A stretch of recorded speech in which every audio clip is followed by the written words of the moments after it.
नमस्कार साथियों, मैं प्रज्ञा पांडे स्वागत करती हूँ आप सभी का रॉज एकेडमी के ऑनलाइन प्लेटफॉर्म में। देखिए, बांग्लादेश में जब भी हम बात करें, एक अस्थिर सरकार हमें देखने के लिए मिल रही है। यहाँ पर जब से शेख हसीना गई हैं, तब से यहाँ पर मोहम्मद यूनुस की हम बात करें, उनका क्या पोजीशन है, क्या पदवी है, इसके बारे में हम कुछ कह नहीं सकते।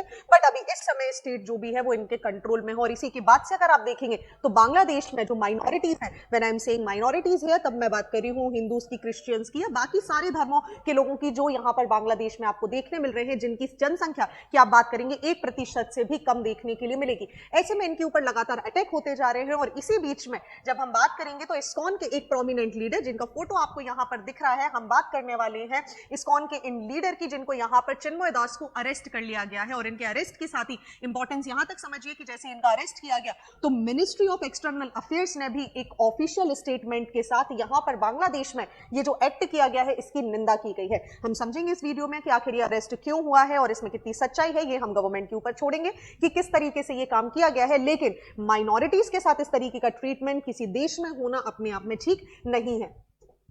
देखिए, आप यहां पर देख रहे हैं, ये हैं, आपको दिखाई दे रहे होंगे चिन्मय कृष्णा दास। चिन्मय कृष्णा दास बहुत इंपॉर्टेंट है क्योंकि ये यहां पर स्पोक्स पर्सन भी हैं। अब देखिए, सबसे पहले हम मिनिस्ट्री का स्टेटमेंट देखते हैं। ये क्या बोल रहे हैं कि देखिए, ये जो अरेस्ट हुआ है और साथ ही साथ इनकी जो बेल है, जब इनको अरेस्ट किया गया इसके बाद इनकी बेल के लिए वकील ने यहां पर अपील करा कोर्ट में, लेकिन इसको थरली डिनाई कर दिया गया कि भाई हम देखिए यहां पर इनको बेल नहीं देंगे। ऐसे में जो मिनिस्ट्री है वो यहां पर एक स्टेटमेंट रिलीज कर रही है कि जो यहां पर इनका अरेस्ट किया गया है और इनको जो डिनाइल ऑफ बेल दिया गया है ना, ये पूरी तरीके से गलत है। क्योंकि स्पोक्स पर्सन भी है बांग्लादेश सम्मिलित सनातन जागरण जोत के। ये जो इंसिडेंट है ये बिल्कुल भी ठीक नहीं है, क्योंकि ये इंसिडेंट अपने आप में शो कर रहा है कि यहां पर इन्होंने जो रैली निकाली थी वो मल्टीपल अटैक्स जो हिंदूज पे और दूसरी माइनॉरिटीज पर यहां पर किए जा रहे हैं एक्सट्रीमिस्ट ग्रुप के द्वारा, उसके विरोध में यहां पर इसे निकाला गया था। ऐसे एलिमेंट्स बांग्लादेश में लगातार बढ़ते जा रहे हैं। ऐसे बहुत सारे केस हैं जहां पर जो माइनॉरिटीज हैं इनके ऊपर अटैक किया जा रहा है, अत्याचार किया जा रहा है, इनके घरों को लूटा जा रहा है। अब आप सोचिए कितनी निंदनीय बात है कि लोगों के घरों को लूटा जा रहा है, उन्हें मारा जा रहा है, प्रोसिक्यूट किया जा रहा है। और उनको राशन पानी देने के पहले जब बांग्लादेश में फ्लड आया था तो उनसे उनकी जाति यहां पर पूछी जा रही है, और अगर वो यहां पर किसी माइनॉरिटी ग्रुप से निकलते हैं तो उनको राशन देने से भी मना कर दिया जाता है। साथ ही साथ यहां पर मिनिस्ट्री मेंशन कर रही है कि लोग जो यहां पर माइनॉरिटीज हैं, उनके जो बिजनेस है, उनके जो घर है, उनको उनको तोड़ा जा रहा है, लूटपाट मचाई जा रही है। साथ ही साथ उनके जो बिजनेस यहां पर एस्टैब्लिश किए गए हैं उनको भी पूरी तरीके से डिस्ट्रॉय किया जा रहा है। यहां तक ही नहीं, आप देखिए जितने भी यहां पर जो टेंपल्स हैं, जितने भी मंदिर हैं हिंदू माइनॉरिटीज के, उनको भी तोड़ा जा रहा है, उनके ऊपर पेंट्स किए जा रहे हैं। और इसके कई इंसिडेंट हम अभी ऑलरेडी देख चुके हैं। यहां पर आगे मिनिस्ट्री बोल रही है कि ये जो इंसिडेंट हो रहा है ना, ये अनफॉर्चुनेट है, और इसके लिए जो हमारे रिलीजियस लीडर है, ऐसे लोगों के लिए पीसफुल शांति के साथ यहां पर बात की जानी चाहिए। और जिस तरीके का ये जो एक्ट यहां पर किया गया है ये पूरी तरीके से गलत है। And we urge the Bangladesh authority कि वो इंश्योर करें सेफ्टी और सिक्योरिटी हिंदूज की और सारे माइनॉरिटीज की। अब आप देखिए, जैसे कि ट्रंप यहां पर चुनाव जीत कर आए हैं, इंडियन गवर्नमेंट भी एक खुले तौर पर बात करने लगी है माइनॉरिटीज के बारे में, हिंदू राइट्स के बारे में। आपको याद होगा इसके पहले हमारे प्रधानमंत्री जी जो बाइडेन से मिले थे जब वो यहां के प्रेसिडेंट थे, लेकिन जो बाइडेन की सरकार ने कुछ भी नहीं किया। बांग्लादेश में होने वाले ये जो नरसंहार हो रहा है माइनॉरिटीज के ऊपर, उसके बारे में कोई स्टेटमेंट यहां पर नहीं दिया गया। लेकिन ट्रंप जब यहां पर विपक्ष में लड़ाई कर रहे थे, तब आपको ट्रंप का एक स्टेटमेंट यहां पर याद होगा। ट्रंप ने अपफ्रंटली बोल दिया था कि देखिए, जैसे ही मैं सरकार में आऊंगा ना, मैं यहां पर क्या करूंगा कि ये जो हिंदूज के साथ और दूसरी माइनॉरिटीज के साथ गलत व्यवहार किया जा रहा है, पूरी तरीके से गलत है, और मैं इसका खात्मा कर दूंगा। और इसी के बाद अभी मोहम्मद यूनुस कहां है, किसी को इसके बारे में कोई आइडिया नहीं है। लेकिन हमें देखना होगा क्या यूएस का कोई स्टैंड इसमें होता है या फिर नहीं होता है। अब इंपॉर्टेंट ये है कि यहां पर चिन्मय कृष्णा दास के ऊपर किस तरीके का यहां पर आरोप लगाया गया। देखिए, हम बात करें इस्कॉन की, एक ऐसी संस्थान जो यहां पर कृष्ण भक्ति, श्री कृष्ण भक्ति को यहां पर अलग अलग स्थानों में पहुंचाने के लिए बहुत इंपॉर्टेंट काम करती है। जब हम बात करेंगे सनातन धर्म को, तो उसके लिए भी प्रचार प्रसार करने का यह संस्थान यहां पर काम करती है। अब देखिए, यहां पर एक इंसिडेंट हुआ।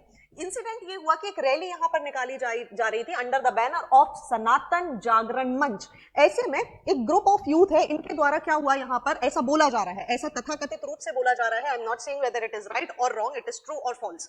यहां पर जो बांग्लादेश का झंडा है उसके ऊपर यहां पर भगवा रंग का यहां पर झंडा रख दिया गया। लेकिन यहां पर इस्कॉन समिति के द्वारा, चिन्मय कृष्ण दास के द्वारा, जितने भी यूथ लीडर्स थे उनके द्वारा ये बोला जा रहा है कि देखिए, इसमें किसी प्रकार की कोई गलतफहमी है, ऐसा कोई भी एक्ट यहाँ पर पर्पसली नहीं किया गया है, जो भी चीज है ये गलत है। अब देखिए, ये जो घटना है ना, ये 1 महीने पुरानी, 1 महीने पहले ये घटना हुई थी, और 1 महीने बाद इनके ऊपर और इनके साथ 19 लोगों के ऊपर यहाँ पर सेडिशन का यहाँ पर चार्ज लगाया गया, यानी देशद्रोह की यहाँ पर बात की जा रही है कि आपने गलत किया। अब आप सोच रहे हैं कि एक ऐसा इंसिडेंट जिसके कोई प्रमाण नहीं है, जिसके कोई प्रूफ नहीं है, जिसके बारे में हमें नहीं पता वो हुआ या नहीं, और सपोज ऐसा अगर हुआ भी है तो तो सीधा सेडिशन का चार्ज लगा देना यहाँ पर कितना सही है।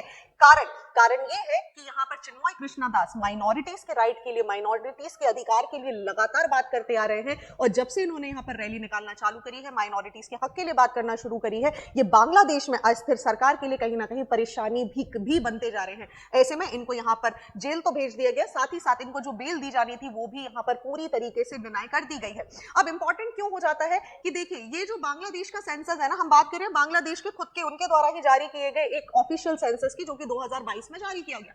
इनके अनुसार केवल और केवल अगर आप यहाँ पर बात करेंगे तो पूरी पॉपुलेशन का मात्र 7.95% हिंदूज आपको देखने मिलेंगे, और बाकी माइनॉरिटीज की अगर आप यहाँ पर बात कर ले तो आप देखिए जैसे बुद्धिस्ट हो गए, क्रिश्चियंस हो गए, ये यहाँ पर 1% से भी कम हमें देखने के लिए मिलेंगे। इसी के अलावा अब आप देखेंगे तो जो रिसेंट सेंसस किए गए हैं उसके अनुसार जो बांग्लादेश की एक्चुअल पॉपुलेशन है, इन दोनों कम्युनिटीज की अगर हम बात कर ले, इन दोनों कैटेगरीज की बात कर ले, तो 0.59% का डिक्रीज यहाँ पॉपुलेशन में हो चुका है। नाउ द क्वेश्चंस कम कि ऐसा क्यों हो रहा है। जब भारत में माइनॉरिटीज की बात की जाती है तब तो संख्या आपको बढ़ती हुई देखने के लिए मिल रही है, विच शोज कि भारत एक प्रॉस्परस नेशन है।